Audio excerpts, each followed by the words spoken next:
Shalom, selamat hari Minggu, salam sejahtera bagi kita semua. Pada minggu ini kita memakai tata ibadah kebaktian yang pertama, minggu ke-9 setelah Pentakosta, 2 Agustus 2020. Dengan tema ibadah, dipilihnya untuk jadi berkat bagi sesama. Jemaat Tuhan, sebelum kita masuk di dalam ibadah, mari kepada kita semua diberi kesempatan untuk mengambil saat teduh.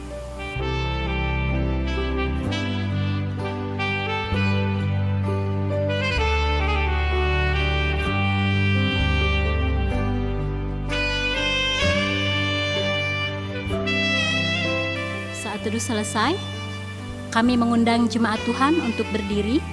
Bersama-sama kita akan menaikkan pujian dari NKB 8, Abadi Tak Nampak.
Ibu, Bapak, Saudara-saudari, dan anak terkasih, di minggu ke-9 sesudah Pentakosta, kita menyadari bahwa pertolongan kita adalah dengan nama Tuhan yang menjadikan langit dan bumi, yang memelihara kesetiaannya sampai selama-lamanya. dan tidak pernah meninggalkan perbuatan tangannya. Anugerah dan sejahtera dari Allah Bapa, Anak, dan Roh Kudus menyertai kita sekalian. Jemaat Tuhan, dengarlah nas pembimbing dalam kebaktian minggu ini yang diambil dari Kejadian pasal 32 ayatnya ke-26.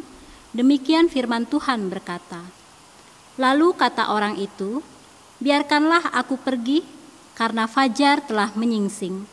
Sahut Yakub, "Aku tidak akan membiarkan engkau pergi jika engkau tidak memberkati aku." Kembali kita sambut pujian dari Kidung Jemaat 235, "Ku dengar berkat-Mu turun."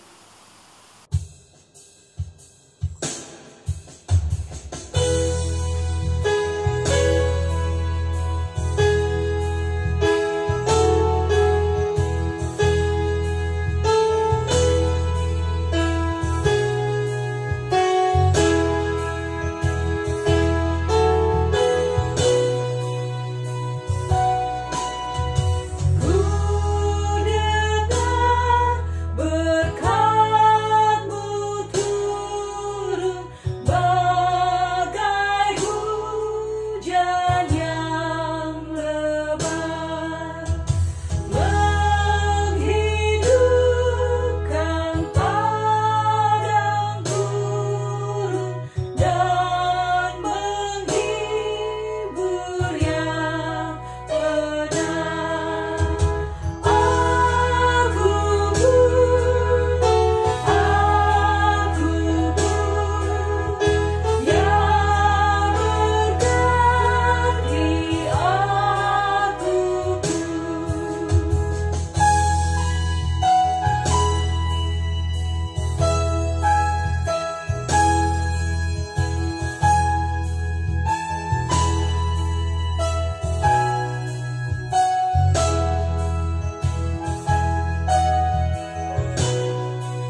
Jemaat Tuhan dipersilahkan untuk duduk kembali. Bersama-sama kita akan masuk di dalam doa syukur. Mari kita bersatu hati di dalam doa. Tuhan Allah yang maha baik, terima kasih atas segala cinta kasih dan penyertaan yang telah Engkau berikan kepada kami di sepanjang hari dan di sepanjang hidup kami tanpa henti. Kami sangat bersyukur bahwa Engkau selalu mencukupkan kami, baik dalam hal kesehatan, pendidikan, pekerjaan, hubungan keluarga, serta hubungan yang baik dengan sesama kami, manusia maupun dengan Tuhan. Terima kasih atas kebaikan-Mu, terima kasih telah mengingat kami, walaupun terkadang kami berbuat salah dan dosa. Kepada Tuhan yang maha baik, kami berdoa dan mengucap syukur. Amin. Jemaat Tuhan, dengarlah hukum Allah yang terambil dari Yohanes pasal 13 ayat 34 sampai dengan ayat ke-35. Aku memberikan perintah baru kepada kamu, yaitu supaya kamu saling mengasihi, sama seperti aku telah mengasihi kamu, demikian pula kamu harus saling mengasihi. Dengan demikian, semua orang akan tahu bahwa kamu adalah murid-muridku, yaitu jikalau kamu saling mengasihi. Demikian hukum Allah. Kembali kita sambut pujian dari Kidung Jemaat 50A, Sabdamu Abadi.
Jemaat Tuhan, jikalau kita berkata bahwa kita tidak berdosa, maka kita menipu diri kita sendiri dan kebenaran tidak ada di dalam kita. Jika kita mengaku dosa kita, maka Ia adalah setia dan adil, sehingga Ia akan mengampuni segala dosa kita dan menyucikan kita dari segala kejahatan.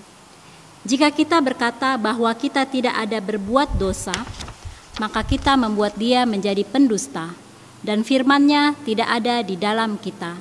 1 Yohanes pasal 1 ayat ke-8 sampai dengan ayat yang ke-10. Karena itu, marilah kita mengaku dosa di hadirat Allah kita secara bersama-sama, diawali dengan pengakuan dosa pribadi di dalam hati dalam saat teduh.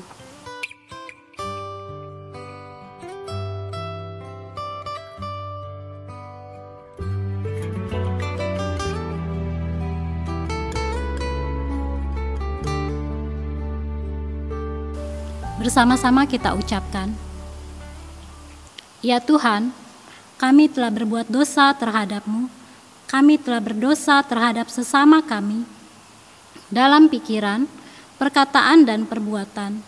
Telah banyak kami menyimpang dari jalan-Mu yang benar. Ampunilah dosa kami ya Tuhan, kasihanilah kami ya Tuhan, kasihanilah kami ya Kristus, kasihanilah kami ya Tuhan. Amin. Kembali kita sambut pujian dari NKB 14, Jadilah Tuhan kehendak-Mu.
bapak, saudara-saudari, dan anak terkasih, kita yang sudah mengaku dosa di hadapan Allah, maka dengarkanlah pemberitaan anugerah pengampunan yang terdapat di dalam kitab Kolose pasal 1 ayat 13 sampai ayat yang ke-14. Kolose pasal 1 ayat 13 sampai ayat ke-14, demikianlah firman Tuhan. Ia telah melepaskan kita dari kuasa kegelapan dan memindahkan kita ke dalam kerajaan anaknya yang kekasih. Di dalam Dia kita memiliki penebusan kita, yaitu pengampunan dosa. Dalam nama Allah Bapa, Anak, dan Roh Kudus, kami beritahukan kepada ibu bapak saudara-saudari bahwa kita yang telah mengaku dosa dengan tulus ikhlas di hadapan Allah serta mencari kebenaran dan keselamatannya hanya kepada Yesus Kristus, Allah mengampuni dosa-dosa kita. Amin. Mari ibu bapak, saudara-saudari, kita merespon berita anugerah pengampunan dengan memuji Tuhan dari lagu pop rohani yang berjudul Kasih Allah itu sungguh telah terbukti.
Jemaat diundang untuk berdiri. Kembali kita menaikkan pujian dari pembacaan Mazmur yang diambil dari Mazmur pasal 17 ayat pertama sampai dengan ayatnya yang ke-7. Dan kita akan membacanya secara responsuria. Selesai pembacaan Mazmur, kita akan menaikkan pujian dari Kidung Jemaat 48. Lembaga Alkitab Indonesia memberi judul Diburu dengan Tak Bersalah. Dengarkanlah Tuhan perkara yang benar. Perhatikanlah seruanku. Berilah telinga akan doaku. Dari bibir yang tidak menipu. Daripadamulah kiranya datang penghakiman. Matamu kiranya melihat apa yang benar. Bila engkau menguji hatiku Memeriksanya pada waktu malam, dan menyelidiki aku, maka engkau tidak akan menemui sesuatu kejahatan. Mulutku tidak terlanjur. tentang perbuatan manusia, Sesuai dengan firman yang engkau ucapkan, aku telah menjaga diriku terhadap jalan orang-orang yang melakukan kekerasan. langkahku tetap mengikuti jejakmu. Kakiku tidak goyang. Aku berseru kepadamu karena engkau menjawab aku, ya Allah. Sendengkanlah telingamu kepadaku, dengarkanlah perkataanku. Tunjukkanlah kasih setiamu yang ajaib. Ya engkau yang menyelamatkan orang-orang yang berlindung pada tangan kananmu terhadap pemberontak. Kidung Jemaat 48.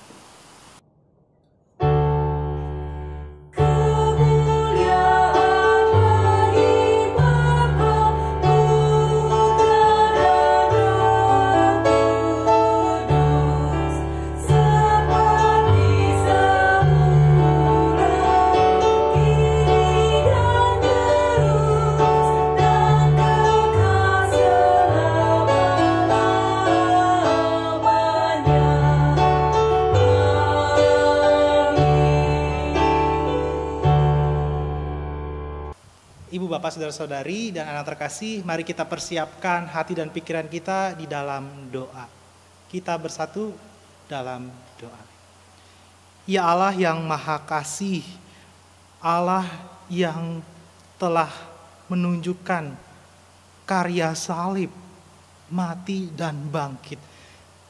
Dan Allah yang sama itu melalui perantara Tuhan kami Yesus Kristus sudah terangkat ke surga. Dan kami juga mengimani Engkau Allah yang tidak pernah meninggalkan kami melalui kuasa Roh Kudus. Kami percaya ya Allah, selaku umat percaya Engkau telah memilih kami. Dan kami tahu proses pemilihan yang Engkau telah anugerahkan itu pun mengundang kami untuk menjadi berkat. Berbicara menjadi berkat, tentu ada berbagai pergumulan di dalam kehidupan kami sehari-hari. Maka dari itu kami mau mendasari dengan firman Tuhan. Pakailah hamba-Mu dalam berbagai keterbatasannya dan setiap alat media digital yang kami pakai ya Tuhan untuk dengar dengan firman-Mu. Kiranya dari sana kami dapat diteguhkan dan kami kemudian dapat menjadi berkat bagi sesama. Inilah hati dan pikiran kami, ke dalam nama Tuhan Yesus kami telah berdoa dan mengucap syukur. Haleluya. Amin. Mari Ibu, Bapak, Saudara-saudari, kita membuka bacaan firman Tuhan di minggu ke-9 sesudah Pentakosta yang terdapat di dalam kitab Kejadian pasal 32 ayat 22 sampai ayat yang ke-32. Kejadian pasal 32 ayat 22 sampai ayat ke-32, di mana Lembaga Alkitab Indonesia memberikan judul Pergumulan Yakub dengan Allah. Demikianlah firman Tuhan. Pada malam itu Yakub bangun dan ia membawa kedua istrinya, kedua budaknya perempuan dan ke-11 anaknya, dan menyeberangi di tempat penyeberangan sungai Yabok. Sesudah ia menyeberangkan mereka, ia menyeberangkan juga segala miliknya. Lalu tinggallah Yakub seorang diri dan seorang laki-laki bergulat dengan dia sampai fajar menyingsing. Ketika orang itu melihat bahwa ia tidak dapat mengalahkannya, ia memukul sendi pangkal paha Yakub sehingga sendi pangkal paha itu terplecok ketika ia bergulat dengan orang itu.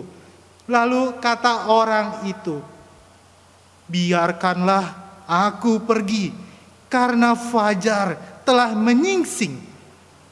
Sahut Yakub, Aku tidak akan membiarkan engkau pergi jika engkau tidak memberkati aku.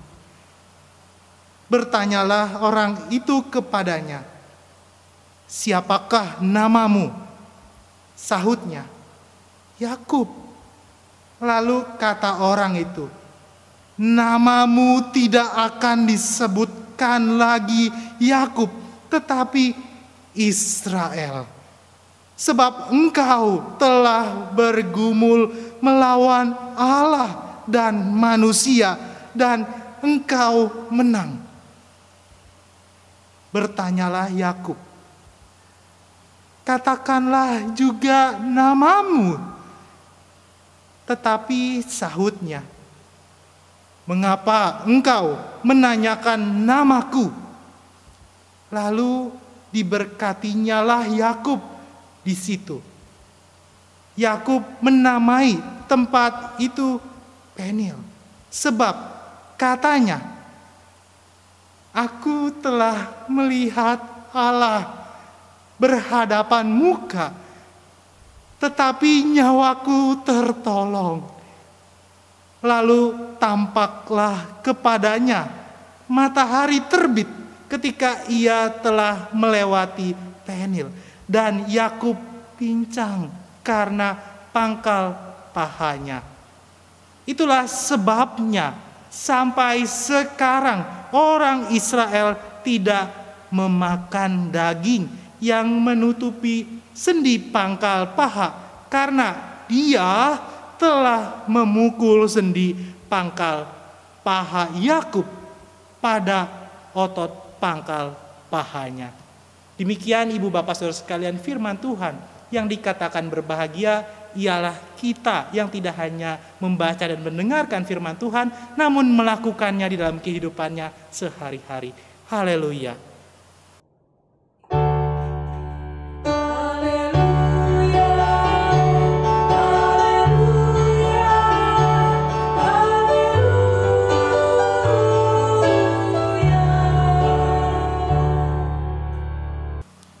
Ibu, Bapak, Saudara-saudari, dan anak terkasih, di minggu ke-9 sesudah Pentakosta kita memiliki judul khotbah, yakni dipilihnya untuk jadi berkat bagi sesama. Dipilihnya untuk menjadi berkat bagi sesama.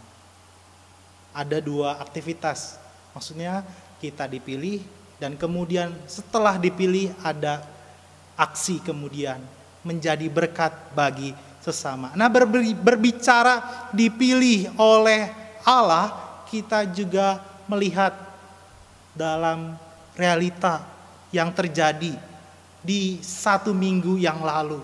Di 1 minggu yang lalu mungkin ibu bapak sudah mendengarnya bahwa ada perbincangan, ada obrolan mengenai anggaran dari COVID-19 yang tercatat sebesar 87,55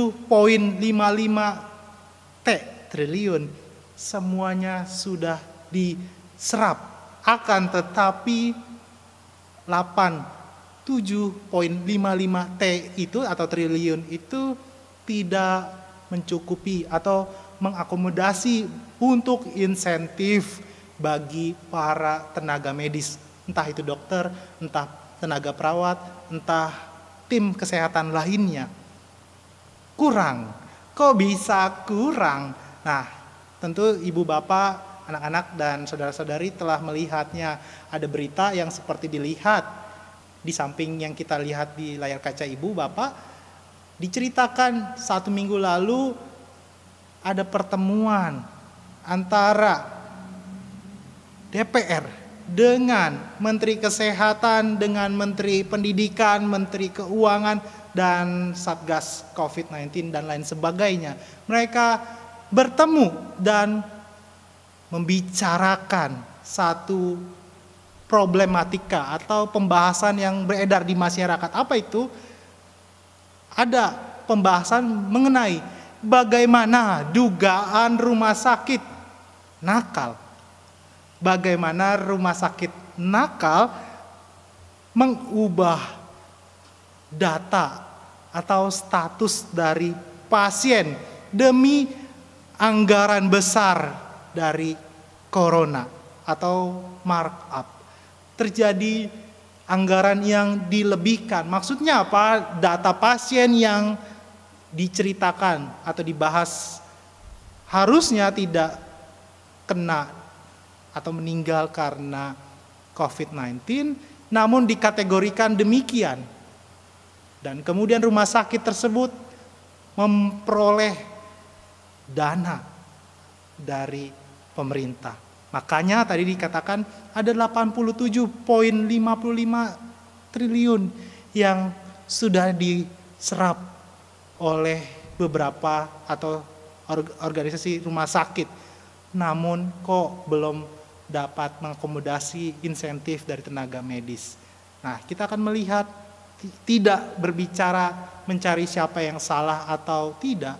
Karena pada saat itu juga dibahas, Ibu Bapak, Saudara sekalian dan anak-anak terkasih, wilayah-wilayah yang di mana rumah sakitnya melakukan praktik atau kategorinya nakal itu, yakni di wilayah Cimahi, wilayah Jambi, Surabaya, dan Pasuruan. Kira-kira ada 4 yang dibahas pada waktu itu. Kalaupun salah satu di antara 4 wilayah itu sudah memberikan klarifikasi, memberikan juga konfirmasi, selain kepada DPR ataupun kepada media sosial, kita tidak akan membahas hal tersebut.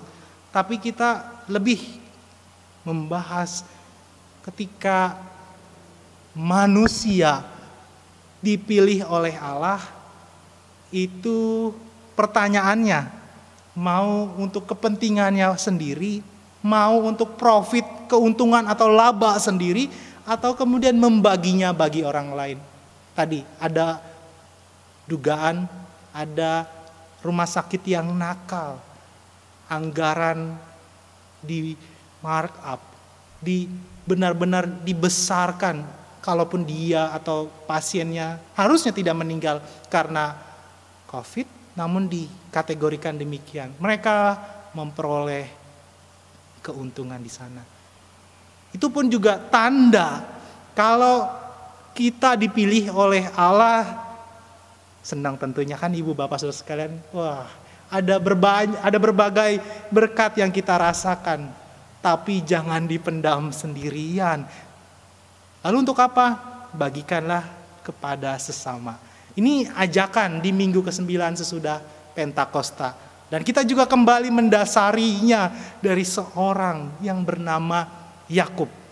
Kita tadi mendasarinya dari kitab Kejadian pasal 32 ayat 22 sampai 32, di mana di sana diceritakan seorang bernama Yakub sedang dalam perjalanannya pulang kembali ke tanah kelahirannya dan akan bertemu dengan abangnya, yakni Esau.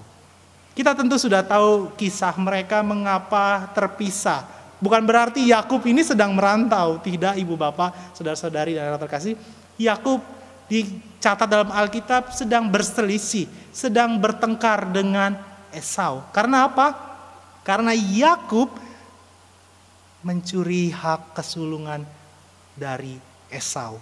Atau ketika Ishak memberkati harusnya Esau, tapi di sana ada Yakub. Makanya kemudian Yakub pindah ke Aram dan kemudian ia bekerja dengan seorang bernama Laban. Nah, waktunya berapa lama? Selama kira-kira 20 tahun bekerja, dan dari sana ia juga memperoleh istri, memperoleh anak-anak. Tadi yang kita baca dalam bacaan di ayat ke-23, kita melihat Yakub membawa anak-anaknya, membawa hartanya, dan kemudian disebutkan istrinya ada 2.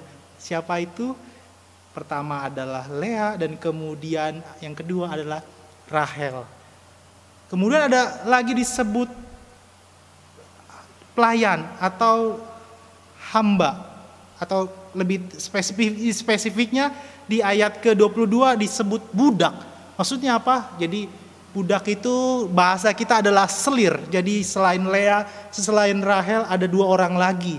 Makanya tadi dicatat ada 11 orang anak. 11 orang anak ini memang anaknya Yakub, tapi dari 4 orang yang berbeda. Lea pertama, kedua Rahel, dan kedua berikutnya adalah selir atau tadi budak.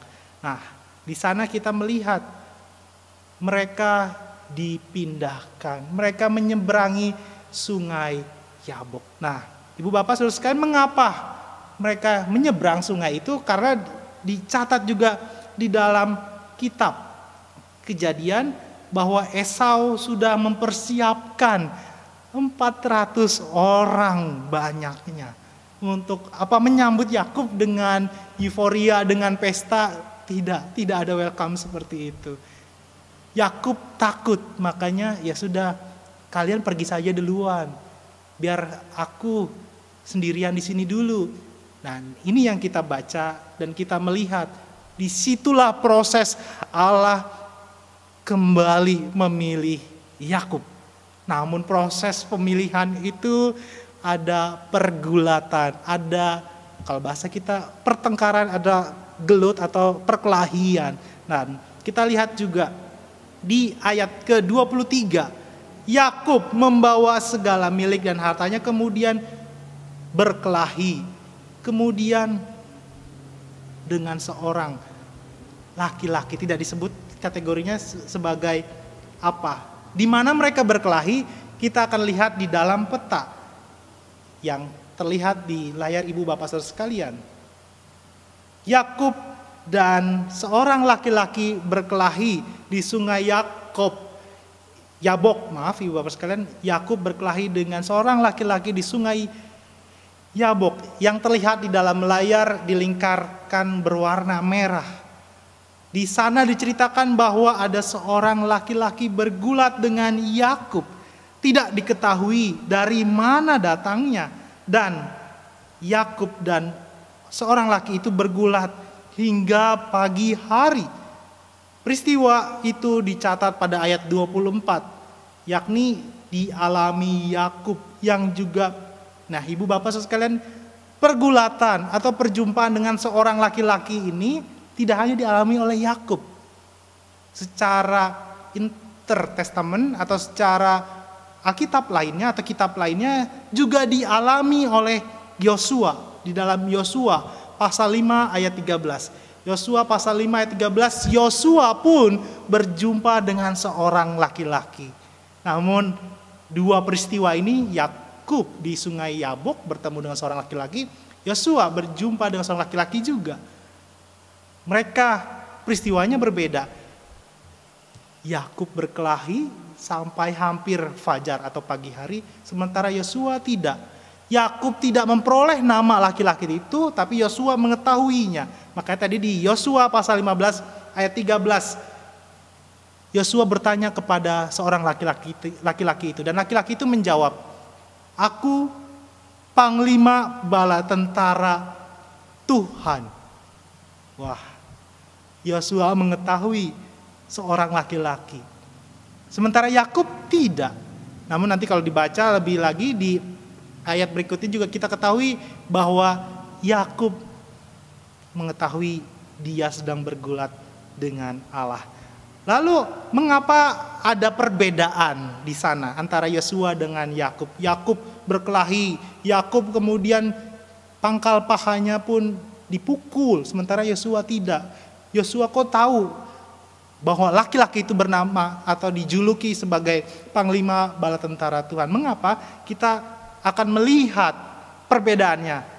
Yosua dalam kondisi baik-baik saja, tidak ada terjadi sesuatu. Perjumpaan dengan seorang laki-laki itu dengan damai. Sementara Yakub tidak. Nah, kita harus melihat secara khusus dalam bahasa Ibraninya pada ayat 24. Pada ayat 24 ada kata bergulat. Kata bergulat dalam bahasa Ibraninya adalah wayabi.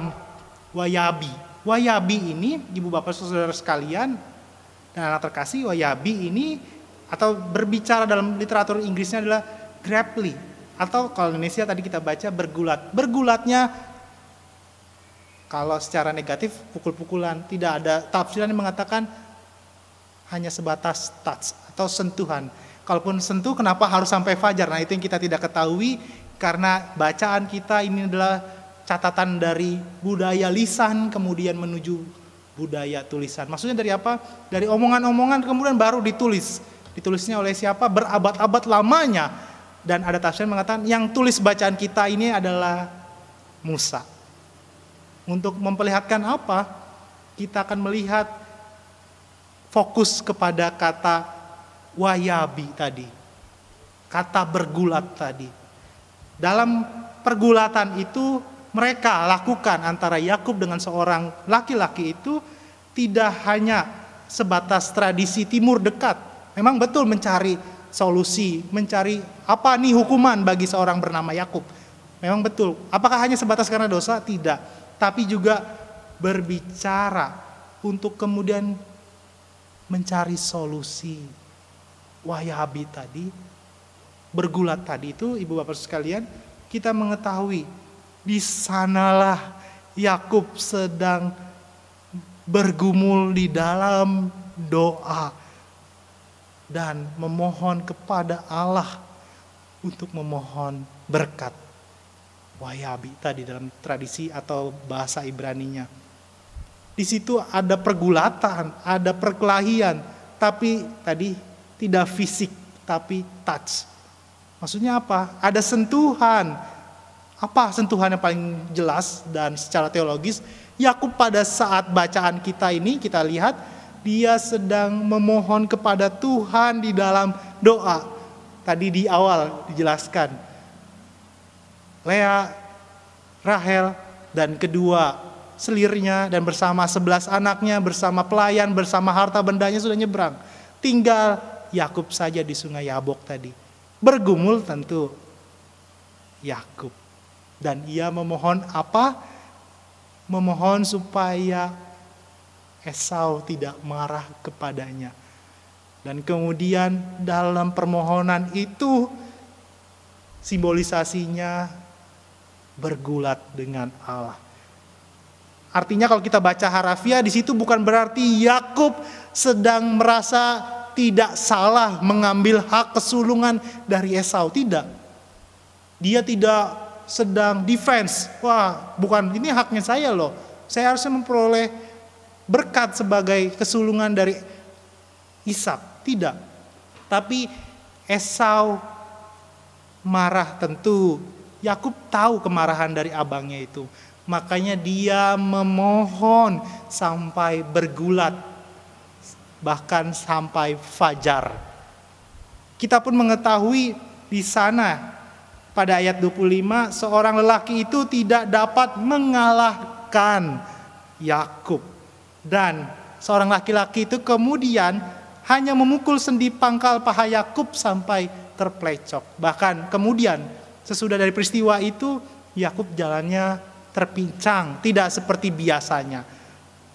Di situ memiliki juga secara teologis, apakah manusia dapat mengalahkan Tuhan?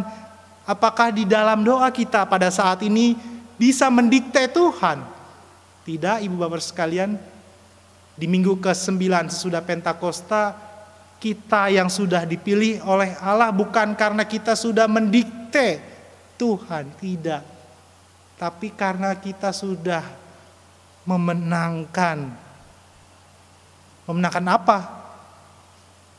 Dapat mencari Tuhan di dalam doa.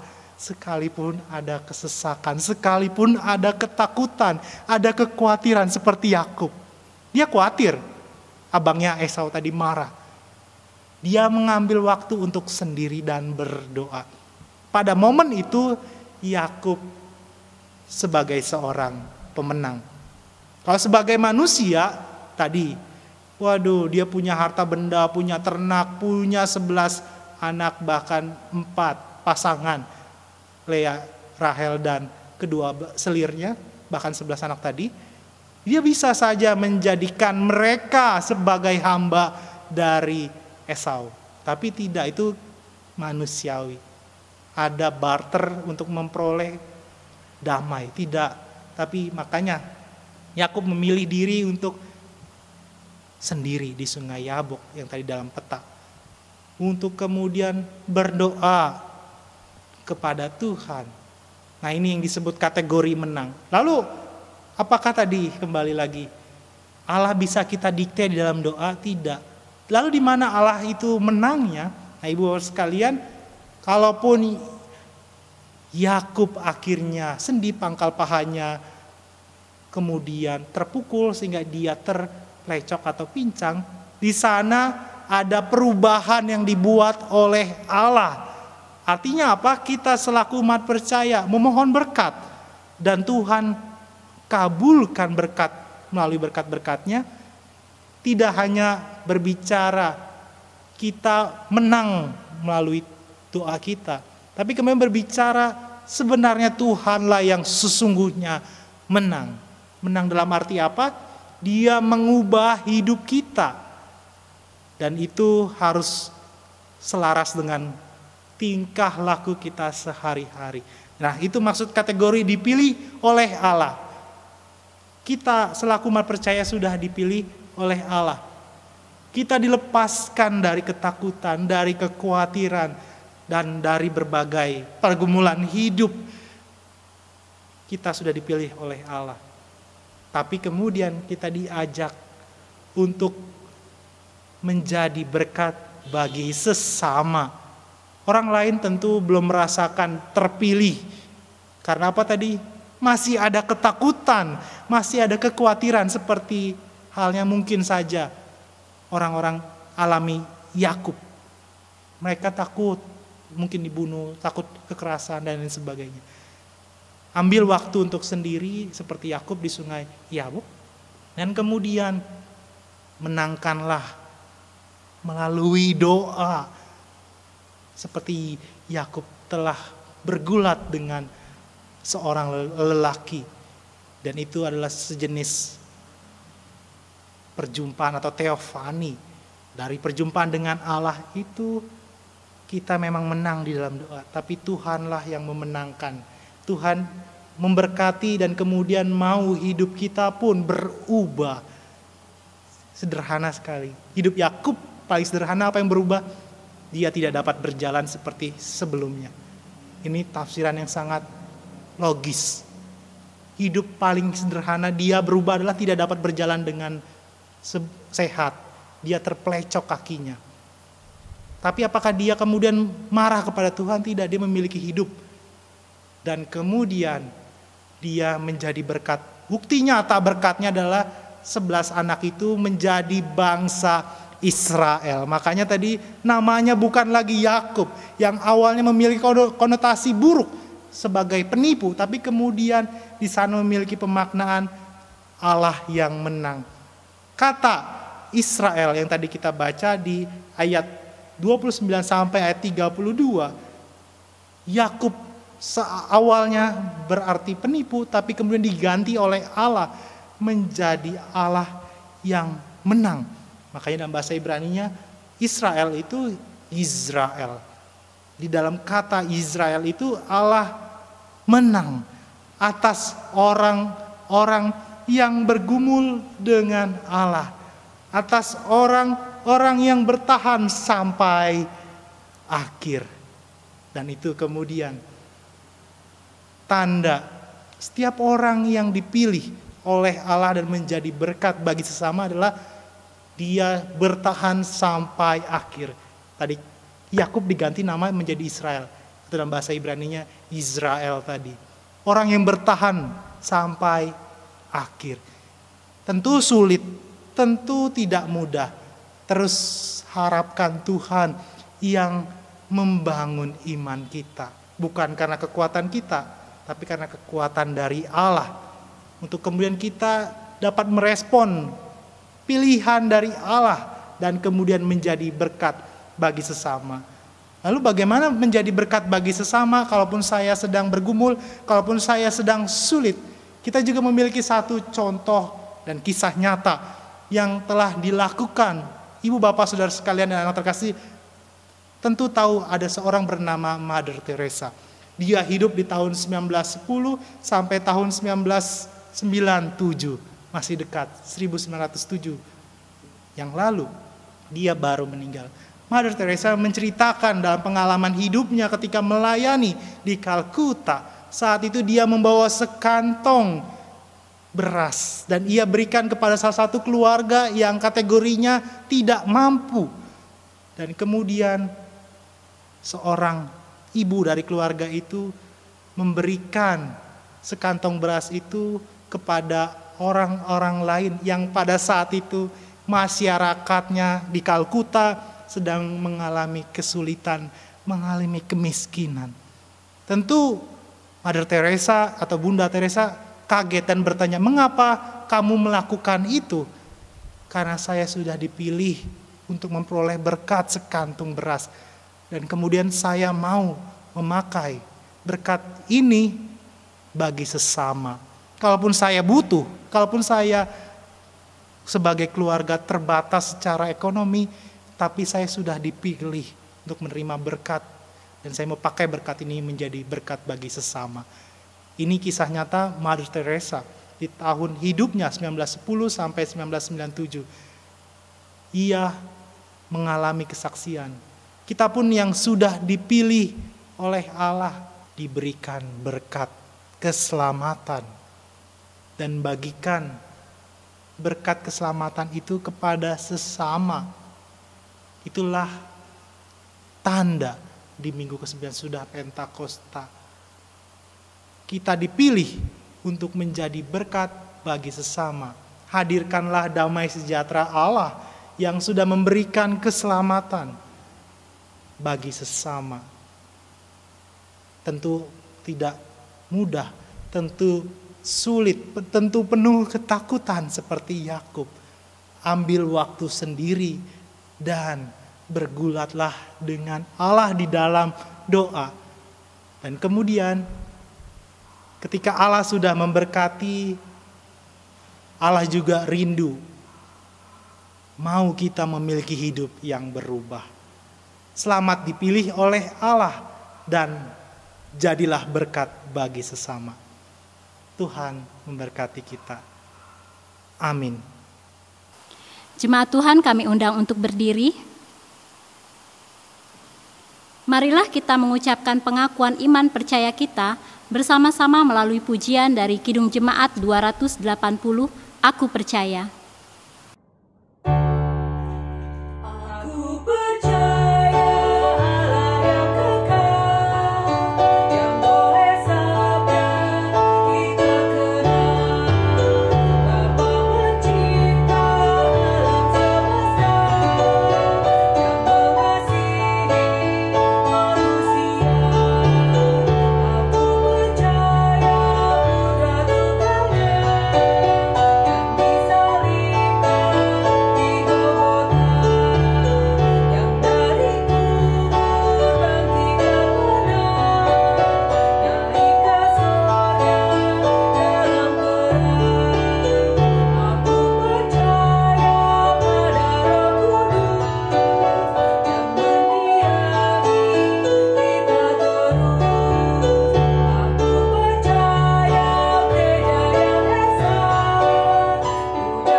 Jemaat dipersilahkan duduk kembali.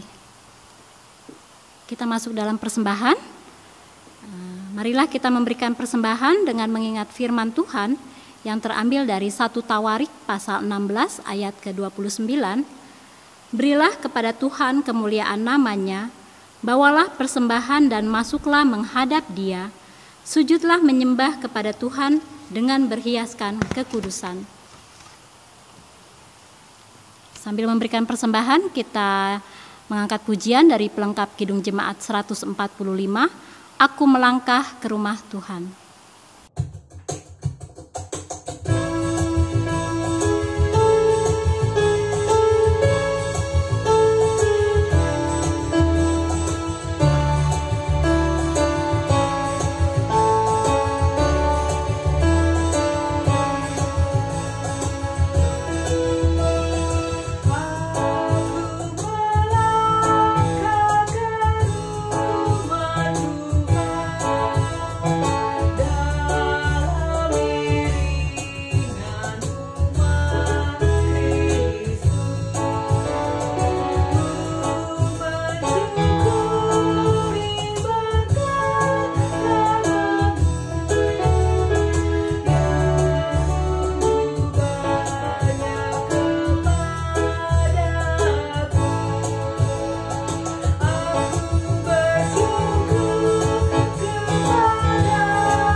Jemaat kami undang untuk berdiri.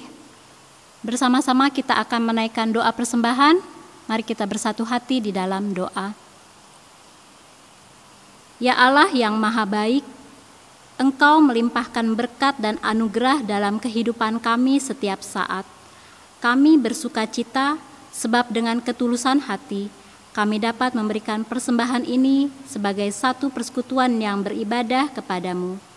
Melalui anak-Mu Yesus Kristus, kami boleh mengalami kasih dan pengampunan-Mu yang menyelamatkan.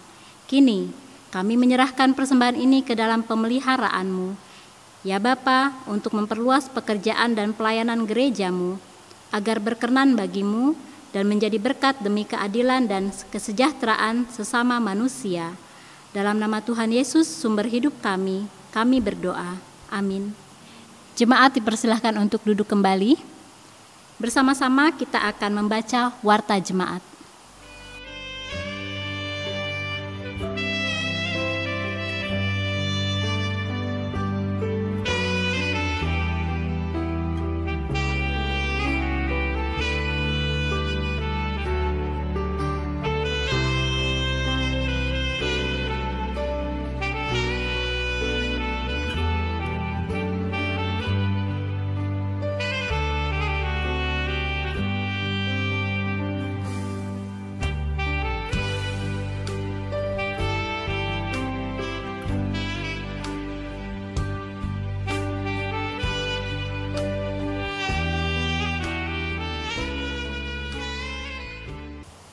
Ibu, Bapak, Saudara-saudari, dan anak terkasih, di minggu ke-9 sesudah Pentakosta kita memiliki setiap pokok-pokok doa. Kita bawa di dalam doa syafaat dan kita akhiri dengan bersama-sama berdoa doa Bapa kami. Kita bersatu dalam doa.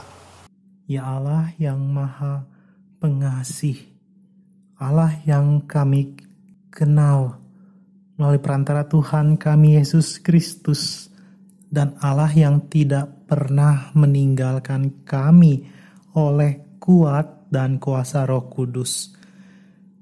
Selaku umat percaya ya Allah, di minggu ke-9 sesudah Pentakosta, kami membawa setiap pokok-pokok doa kami ya Allah.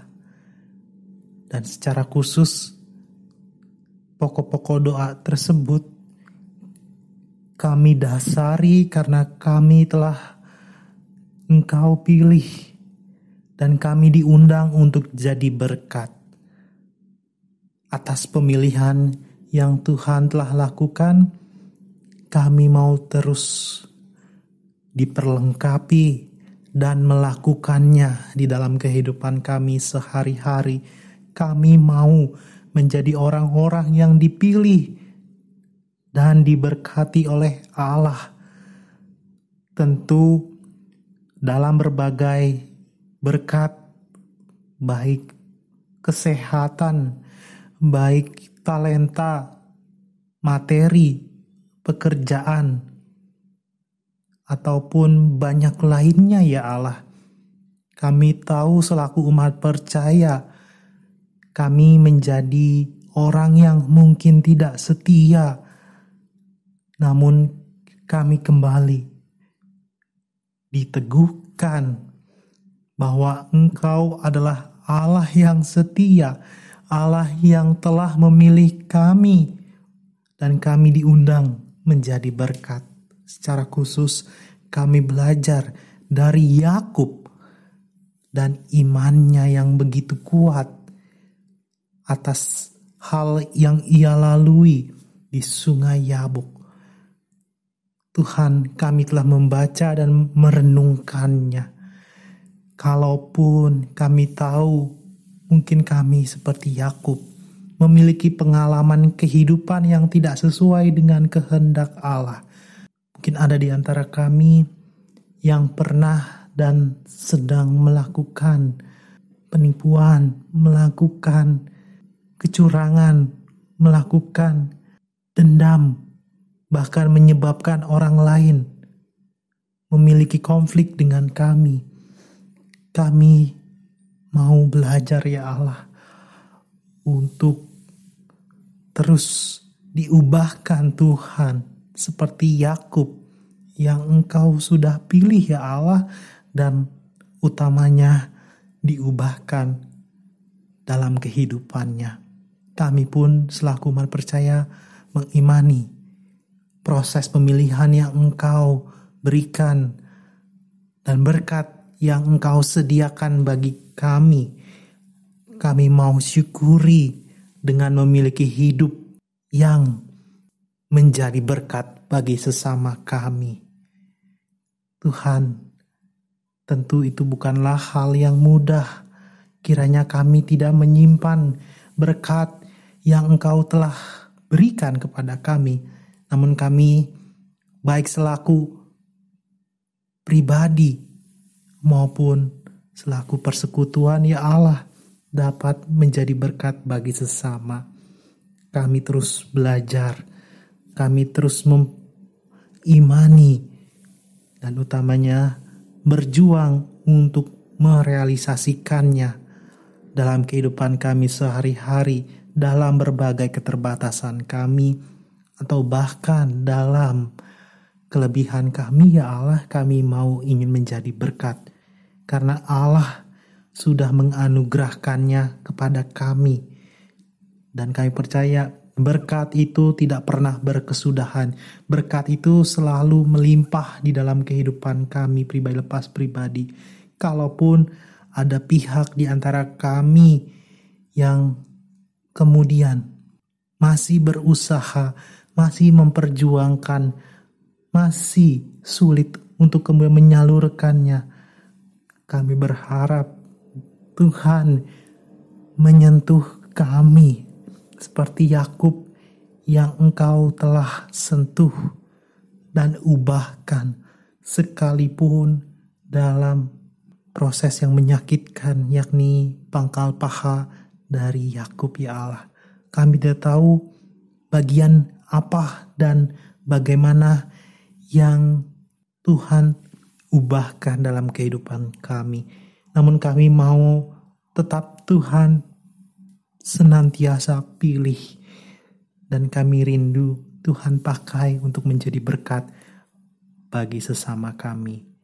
Secara khusus kami juga mengingat dan mendoakan ya Allah untuk saudara-saudara kami, orang tua kami yang sedang dalam kondisi sakit ya Allah. Kami mendukung dalam doa untuk pribadi lepas pribadi yang kami kenal dan kami bawa di dalam doa. Dan secara persekutuan kami mendoakan untuk Bapak Kamsan Sitorus, Bapak Makmur Manurung, Ibu Pregi Salveza Purba. Kami mengimani baik melalui obat-obatan, istirahat yang cukup, perhatian keluarga, dan doa yang kami panjatkan kepada Allah Sang Pemilik Kehidupan dapat memulihkan pribadi lepas pribadi yang sedang sakit. Dan kami juga mendukung dalam doa untuk mereka yang juga dalam proses pemulihan. Bapak Richard Manulang, Bapak Makmur Sianturi, Bapak Jahotler Nadeak. Kami percaya baik mereka secara pribadi lepas pribadi maupun anggota keluarganya tetap mengimani dan percaya Tuhan dapat memulihkan, dapat mengembalikan sesuai kehendak Tuhan, dan memakai kehidupan mereka lagi dan lagi untuk menjadi berkat bagi sesama dan menghadirkan kemuliaan nama Tuhan di sana. Tuhan, kami juga bersama-sama selaku umat percaya mengucap syukur Tuhan telah menambahkan usia. Kami mendukung dalam doa untuk Ananda Andreas Pangeran Hasiholan, Saudara Riko Poluakan, Ibu Yepriani Agustina Melala. Kami percaya Tuhan tidak saja menambahkan usia kepada mereka pribadi lepas pribadi, tapi kami mengimani juga Tuhan menambahkan berkat-berkat yang sesuai dengan kehendak Tuhan. Terlebih kami mendukung dalam doa agar mereka pribadi lepas pribadi tidak kehilangan semangat dan berputus asa. Kami percaya apa yang mereka kerjakan dalam kehidupan mereka untuk kemuliaan nama Tuhan. Karena kami mengimani Tuhan telah memilih mereka dan Tuhan merindukan kami dan mereka pribadi untuk menjadi berkat bagi sesama. Kami serahkan baik pendidikan, baik pekerjaan, baik pelayanan yang mereka lakukan. Tuhan hadir dan memberikan berkat-berkat dan apapun yang menjadi harapan mereka, baik prestasi dalam pendidikan, dalam pekerjaan, harmonis dalam keluarga, dan hal-hal lain yang diucapkan dalam doa-doa mereka secara pribadi, tetap Tuhan hadir dan memberikan penguatan terlebih berkat di dalam kehidupan mereka pribadi lepas pribadi. Ya Allah yang maha baik, kami juga mendukung dalam doa untuk keluarga Bapak Henry Siagian dan Ibu Herbiana Sitorus. Kami serahkan ya Allah untuk setiap anggota keluarga, baik sebagai suami, sebagai istri, sebagai anak-anak, dan keluarga besar lainnya ya Allah. Terlebih dalam pekerjaan, dalam pendidikan anak-anaknya, dalam kehidupan sosial bermasyarakat, terlebih persekutuan di GKP Jati Asih. Tuhan berkati lagi dan lagi. Tuhan Allah yang maha baik, kami juga mendukung dalam doa ya Allah untuk persekutuan terlebih pelayanan yang dikerjakan oleh orang yang Tuhan panggil. Kami mendukung dalam doa untuk Ibu Pendeta Adolfina, untuk setiap penatua dalam kemajelisan GKP Jati Asih, untuk setiap anggota jemaat, baik partisipan maupun siapapun yang aktif dalam pelayanan ya Allah. Tuhan berkati lagi dan lagi, dan untuk kemuliaan nama Tuhan saja. Ya Allah yang maha baik, kami juga mendukung dalam doa untuk pengawas perbendaharaan jemaat, untuk komisi pembantu setempat dan guru-guru TK Kristen Pasundan Jati Asih. Kau berkati lagi dan lagi, baik dalam kehidupan mereka secara pribadi maupun dalam kehidupan pelayanan yang mereka lakukan. Tuhan pakai mereka lagi dan lagi. Ya Allah, kami juga mendukung dalam doa untuk setiap komisi baik kategorial maupun non kategorial. Tuhan berkati lagi dan lagi. Allah yang maha baik, kami juga mendukung dalam doa untuk BP Klasis wilayah Bekasi dan klasis lain dalam lingkup GKP. Kami juga mendukung dalam doa untuk majelis pekerja sinode dan badan-badan pelayanan ya Allah. Kami serahkan baik YBRS, baik YPTKM, baik Krisis Center, dan lain-lainnya ya Allah. Engkau berkati mereka dan lembaga yang mereka layani. Kami juga teringat untuk Panti Asuhan Tanjung Barat. Tuhan berkati lagi dan lagi apa yang menjadi kebutuhan, apa yang menjadi harapan mereka. Tuhan hadir dan memberikan berkat, terlebih menjadikan mereka juga berkat untuk kami pribadi lepas pribadi. Teringat bahwa tangan Tuhan tidak pernah lepas dalam kehidupan kami.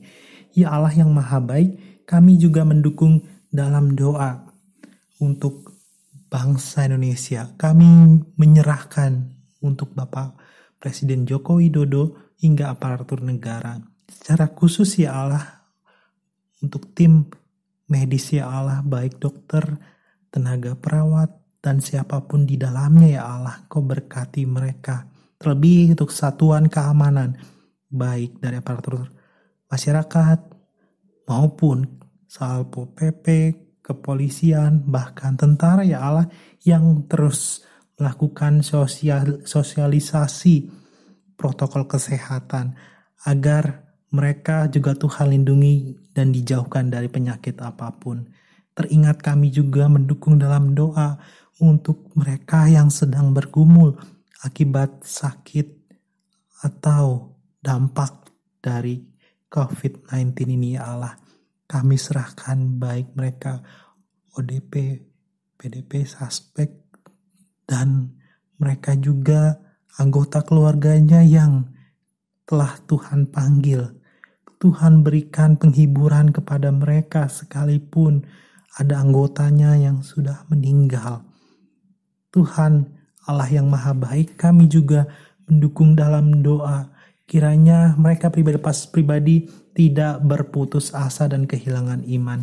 Baik di lingkup Gereja Kristen Pasundan maupun lingkup oikumeni berbangsa dan bernegara ya Tuhan, tidak kehilangan iman sekalipun. Pandemik ini begitu besar, tidak hanya dalam segi kesehatan, dan kami mengetahui dan mengalami ada dampak secara ekonomi. Kiranya Tuhan berikan penghiburan, terlebih jalan keluar, agar kami tetap Tuhan pilih dan pakai kami untuk menjadi berkat bagi sesama. Ya Allah yang maha baik, kami juga mendukung dalam doa untuk ditemukannya dan disebarkannya vaksin dari COVID-19 ini ya Allah. Tuhan berkati lagi dan lagi. Tuhan, kami juga mendukung dalam doa untuk mereka yang dalam kondisi disabilitas. Tuhan berkati apapun yang menjadi keterbatasan mereka, Tuhan yang melebihkan. Dan kami juga mau diteguhkan atas semangat, atas karya yang mereka lakukan dalam kehidupan. Dan kami percaya siapapun Tuhan pilih dan Tuhan pakai, bagaimanapun kondisi mereka, Tuhan pakai untuk menjadi berkat. Dan kami percaya, kami pun rindu Tuhan pakai lagi dan lagi menjadi berkat bagi sesama, baik sebagai personal maupun dalam komunal ya Allah. Kami juga mendukung dalam doa ya Allah untuk bangsa Indonesia dan belahan dunia lainnya ya Allah, untuk tidak terjadi bencana alam, tidak terjadi kerusuhan, tidak terjadi intoleransi umat beragama. Kiranya kami selaku umat percaya dan selaku ciptaan Tuhan dapat hidup rukun dan memiliki toleransi antar umat beragama dan kepercayaan ya Allah. Sebagai ungkapan syukur kami, Engkau telah memilih kami. Ya Allah yang maha baik, kami tahu Engkau Allah yang mendengar dan mengetahui apapun pokok-pokok doa kami secara pribadi. Baik kami yang merindukan pekerjaan, baik kami yang merindukan prestasi, baik kami yang merindukan kebahagiaan dalam kesehatan, dalam Tuhan hadirkan juga partner kehidupan, Tuhan hadirkan buah hati, dan ada banyak lainnya yang kami bawa dalam pokok-pokok doa kami secara pribadi. Kami mau mengimani Tuhan memilih kami dan Tuhan selalu memberikan penguatan kepada kami agar kami tetap setia. Terlebih dalam berbagai harapan dan pokok-pokok doa itu kami tetap menjadi berkat bagi sesama. Dan kalaupun kami tahu setiap pokok-pokok doa kami jauh daripada sempurna, maka dari itu kami mau menyempurnakannya seperti doa yang Tuhan Yesus ajarkan kepada kami. Demikian kami berdoa. Bapa kami yang di sorga, dikuduskanlah namamu, datanglah kerajaanmu, jadilah kehendak-Mu di bumi seperti di sorga. Berikan kami pada hari ini makan kami yang secukupnya, dan ampunilah kami akan kesalahan kami, seperti kami juga mengampuni orang yang bersalah kepada kami. Jangan bawa kami dalam pencobaan, tapi lepaskan kami daripada yang jahat, karena Engkau yang punya kerajaan dan kuasa dan kemuliaan sampai selama-lamanya. Amin. Ibu, bapak, saudara-saudari diundang untuk bangkit berdiri, kita bersama memuji Tuhan dari pelengkap Kidung Jemaat 282. Tuhan, tolonglah bangunkan iman.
Ibu bapak, saudara-saudari dan anak terkasih, pergilah dalam damai sejahtera dan lakukanlah firman Tuhan.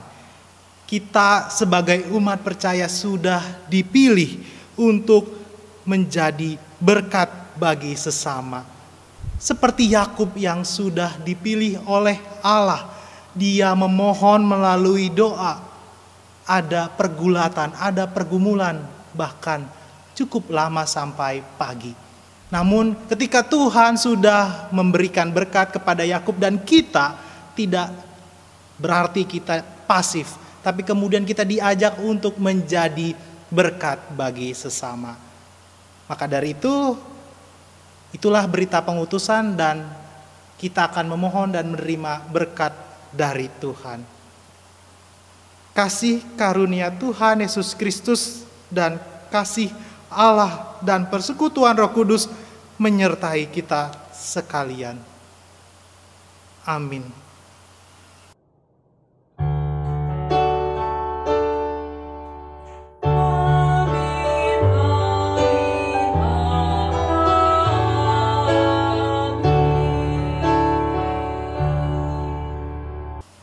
Ibu bapak, saudara-saudari dipersilakan untuk duduk dan mengambil saat teduh.